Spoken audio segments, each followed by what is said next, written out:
¿Qué tal, mis besucones? Bienvenidos otra vez más a mi canal.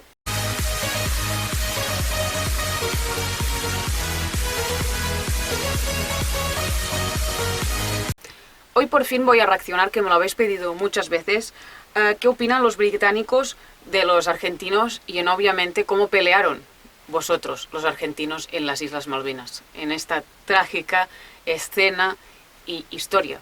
A mí me gusta mucho la historia y si es del país que me gusta, que es Argentina, que por eso sabéis que tengo este canal, me interesa. Pero me lo habéis pedido muchísimas veces. Entonces, obviamente, algo que me lo pedís, tarde o temprano, cae en el canal el tema fijo. Es una mujer digna de admirar. No sé por qué los británicos tuvieran la necesidad de contar sobre sus enemigos, que es Argentina. ¿Por qué tenéis la necesidad de deciros? ¿Visteis que tenían valentía? Estas palabras que voy a escuchar y imágenes que voy a ver a continuación, ¿de verdad lo están diciendo de modo sincero? ¿O todo esto es una falsedad por quedar bien después de la destrucción y matanzas? No lo sé, me habéis dicho que sí, que hablan muy bien de los argentinos de forma sincera. En fin, como veo que seguramente son ingleses, no hablarán español y tendré que leer. Me voy a concentrar mucho en leer, a ver qué dicen, porque yo de inglés sé muy poco. Hace tiempo que hice un examen y aprobé, pero ya se me está nublando ya de lo que estudié. Es decir, tengo que leerlo, casi no decir nada, porque si no me pierdo lo que están diciendo los ingleses subtitulado de abajo, y luego, después de ver este vídeo de 21 minutos y 34 segundos, luego diré lo que, si realmente pienso que lo están diciendo de modo sincero o no. And what quality were your opponents? We've mentioned the Air Force, who were extremely courageous and very good. The regular members of the Argentine Army and Marine Corps were also, I think, very good. Their artillery was skillfully handled. Their men manning the machine guns, like the one you mentioned, were extremely skillful and very determined and stayed there and jolly well had to be winkled out. It's been said that the Argentinians did not fight. This was not true. The Argentines, on all objectives, actually fought. Particularly officers, junior officers, and their regular NCOs who would man machine guns to the last and would be killed manning a machine gun. Fighting at night over a period of 48 hours, the British took stronghold after stronghold.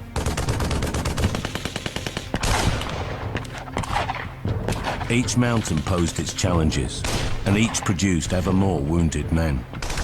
And of course, the battle was not over once you'd taken the objective, because what then happened on all objectives, you were then shelled by the next load of Argentines who were holding positions further back.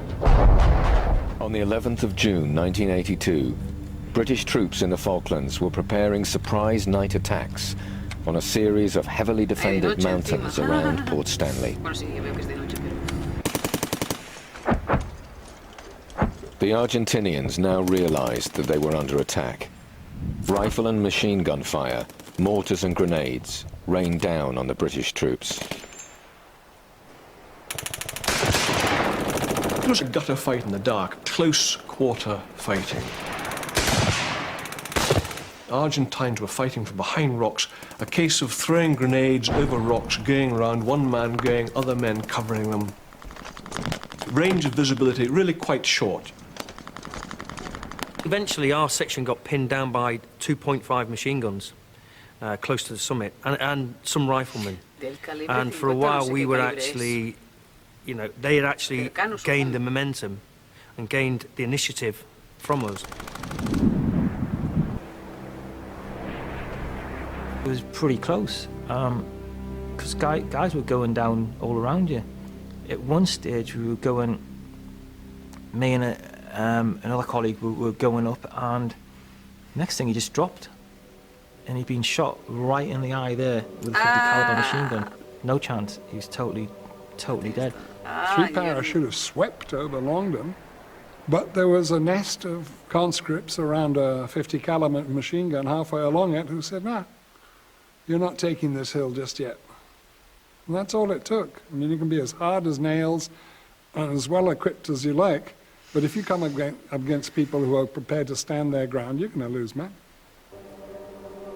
It was at this stage that Court McLaughlin was given a command to actually, right, go and get our wounded, get our boys back, get up and go and get them.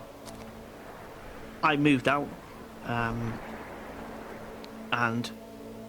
I found, or ended up at, next to a young guy called Neil Gross. Neil was obviously in some discomfort. Claro, más que molestia, pienso yo. We got him onto a poncho and we carried him as best we could. There were lots of people trying to carry Neil, lots of people. Because he was in an awful lot of discomfort. So much it was just No sé really si es sad. argentino o inglés este que están hablando, este pobre muchacho. It was actually his 18th birthday. O sea, un crío. Neil Gross died soon afterwards. 2 17-year-olds were also killed during the battle for Longdon, and 19 other paras lost their lives. Piel de gallina. Y no es por el frío, ¿eh?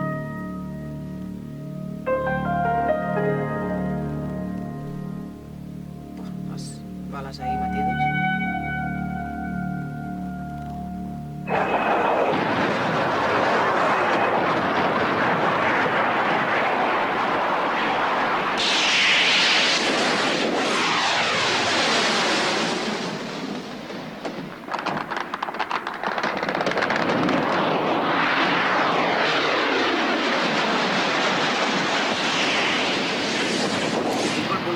Alto, parece que yo estoy allí. Madre mía, se nos ha fundido.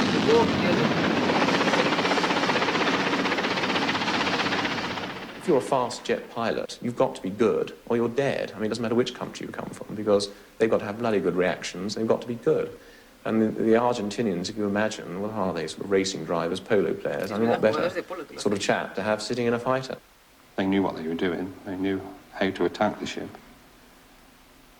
So they all lined up one after the other and came up the stern. At that time, the captain ordered full speed. We tried to manoeuvre to get our 20 millimetres to bear, but it seemed whichever way the captain turned the ship, there was an aircraft lined up on the stern, ready to come in.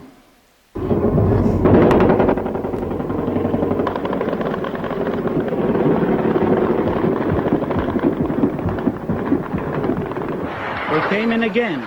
Bombs thunder into the water yards from our ships.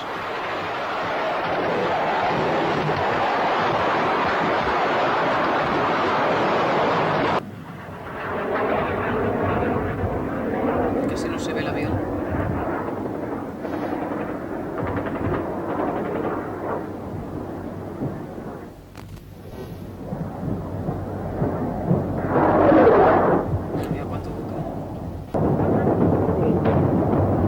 HMS Plymouth, assigned to protect, only just dodged 2 bombs herself.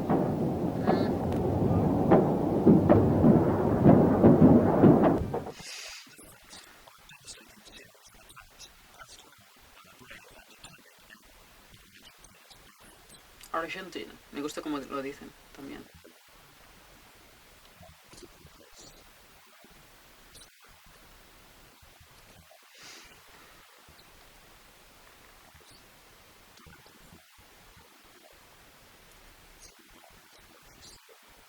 Ajá. Qué momento más incómodo, ¿no? Eso que se topan las dos miradas.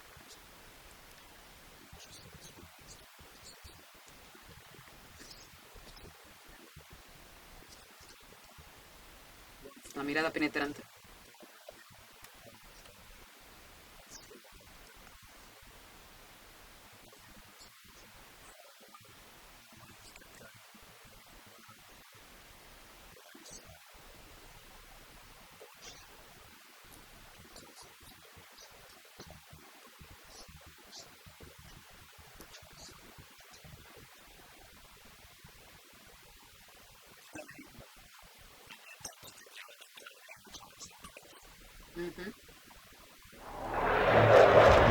They targeted the ships, the lifeline for the task force.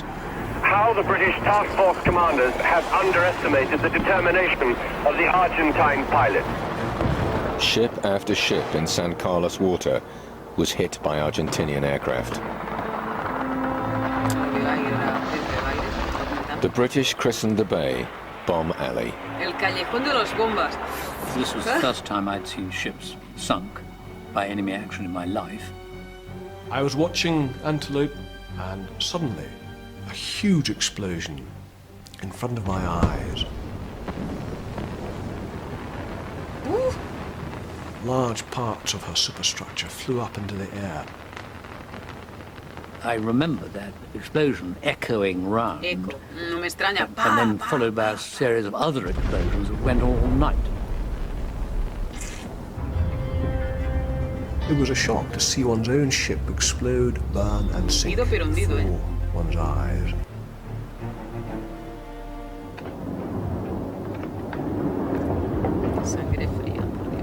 After that first day, the defences were reassessed. Machine guns were strapped along the ship's sides. Even jets, when they dived below the missiles, put themselves within range.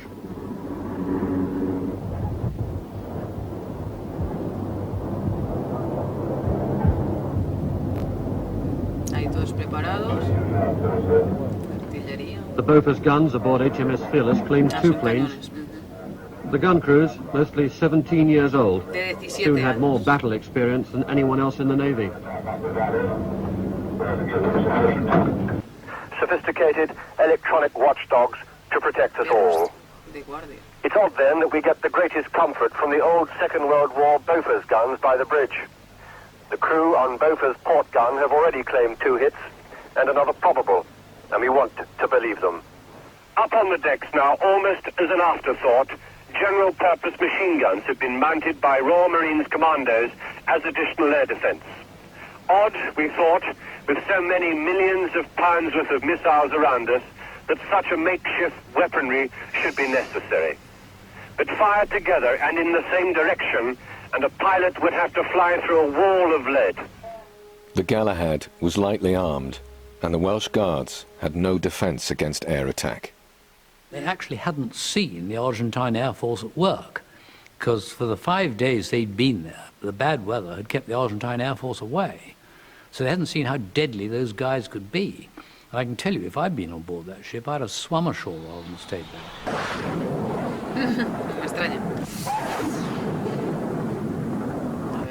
Skyhawks 4 or 5 came low across the bay to bomb the 2 landing ships unloading men and supplies.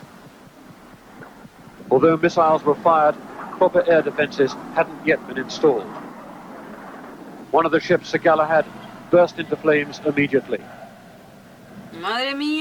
But that wasn't the end of it. The other landing ship, Sir Tristram, began to smoke. It had been hit in the same raid, although the fire took longer to gain a hold. But that ship too was lost, burning fiercely in the night. To start with, there was nothing there, and we just we waited. It was almost dreamlike. How can this possibly be happening?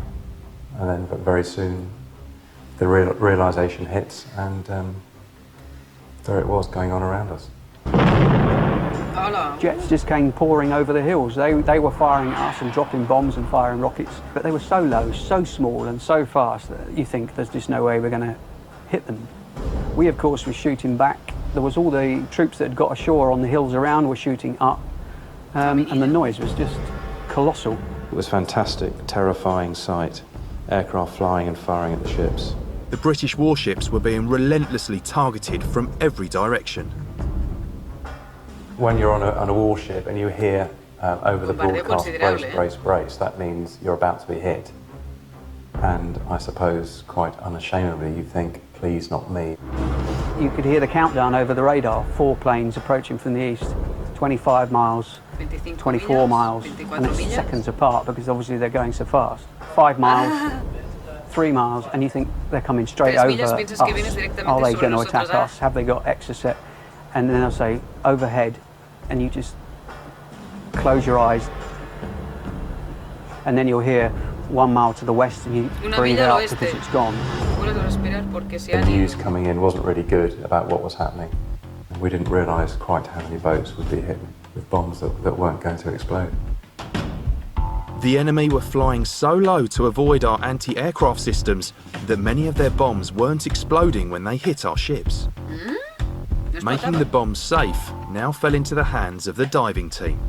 Tony and William were just 100 metres away from HMS Antelope when an unexploded bomb detonated. Everyone hit the floor because it was so close. The UXB on Antelope had blown up while the Royal Engineers were defusing it. When a 1,000-pound bomb goes off that close to you, inside the confines of an aluminium ship, it is a shock. It's not just an explosion, I mean, it's huge. Tragically, one of the Royal Engineers who was attempting to defuse the bomb was killed in the explosion.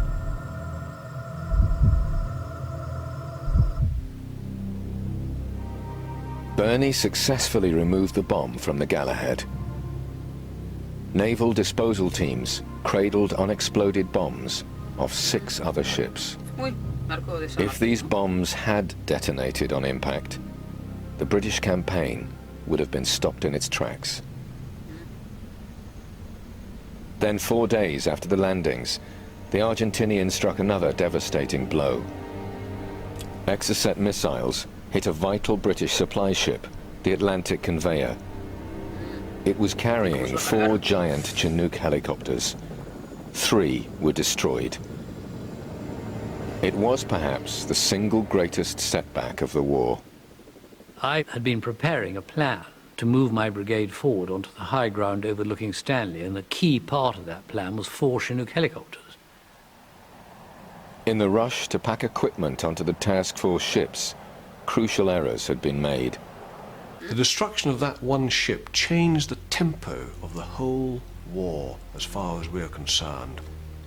We would have to walk.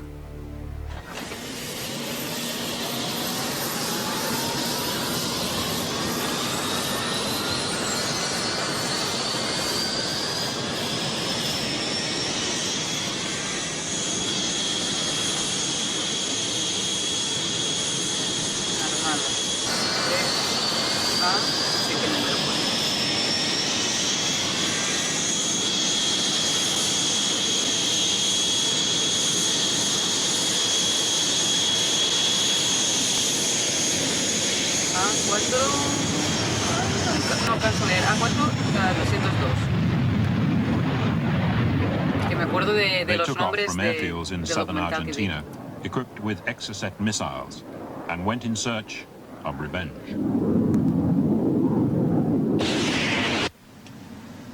HMS Sheffield was on the lookout for enemy aircraft well forward of the main British fleet. Blind, AWOL, 1 probable target, 01010. Go flash, direct the radar. The sea was very calm, we were looking out to sea, and I thought that it looked like a torpedo was on its way because the sea was shimmering and shaking, if you like. So I said I thought there was a torpedo. The pilot also had trained his glasses around to the same spot, and he said, no, it's an Exocet. The officer of the watch and other members of the bridge crew started to take cover. But I remember myself and the second officer of the watch becoming transfixed to the missile on its way in, which really does amaze me now when I come to think of it, but we watched it almost to the point of impact when we quickly huddled together and dropped to the floor. Madre de Dios.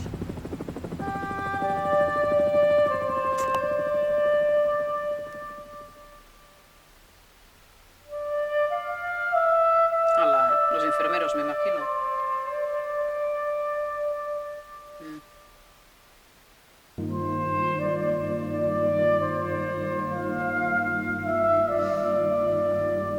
On the 9 o'clock news on May the 4th, the reality of the war was brought into millions of homes by Defence spokesman Ian MacDonald.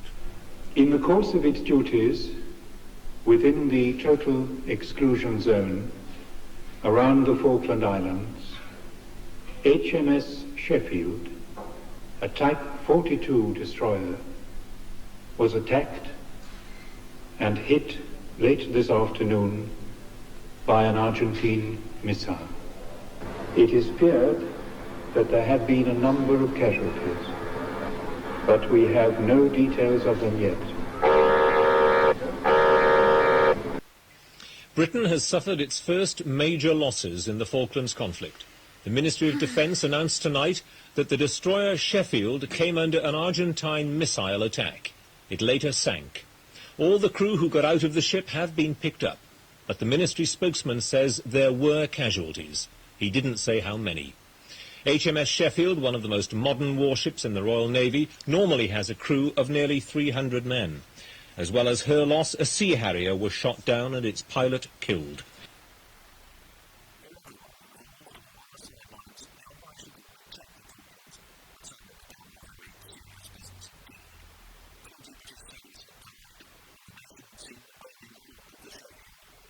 Qué joven, por Dios, es un crío también. O sea, de la parte argentina, o sea, de la parte británica, perdón.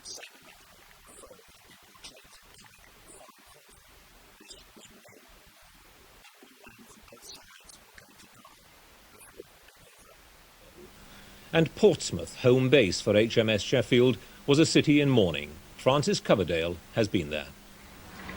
The local newspaper called it the City of Anguish, and certainly the people of Portsmouth haven't known anything like it since the Second World War. The atmosphere today was in stark contrast to that of 30 days ago, when the first of the task force ships sailed out. Today was the day the reality of the conflict in the South Atlantic came home. The reaction was naturally one of shock. Well, you know, I got a few mates on there and everything, and I'm heard how they are, but it's very disheartening, and I can't really say much more. Shocked us all. I think it's terrible. I mean, who would have thought it came to this, and to hear a ship go down, one of ours as well, when it is bad? Was it that much of a shock? It was to me, yes. I didn't think it would end up with one of ours actually being sunk.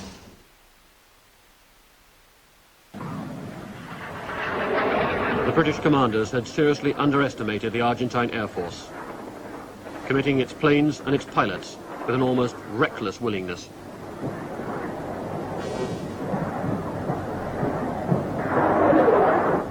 Dos años después, el contraalmirante Woodward, comandante del grupo de batalla naval, explicaba la retirada de los días y decía: Lo que pasó es que desconocía el potencial de la Fuerza Aérea Argentina. No fue error mío. Cualquiera en mi lugar hubiera actuado como yo. Nada se pudo hacer contra la persistencia de los pilotos argentinos. Fue algo extraordinario. Aparecían por todas partes. Aprendimos a respetarlos.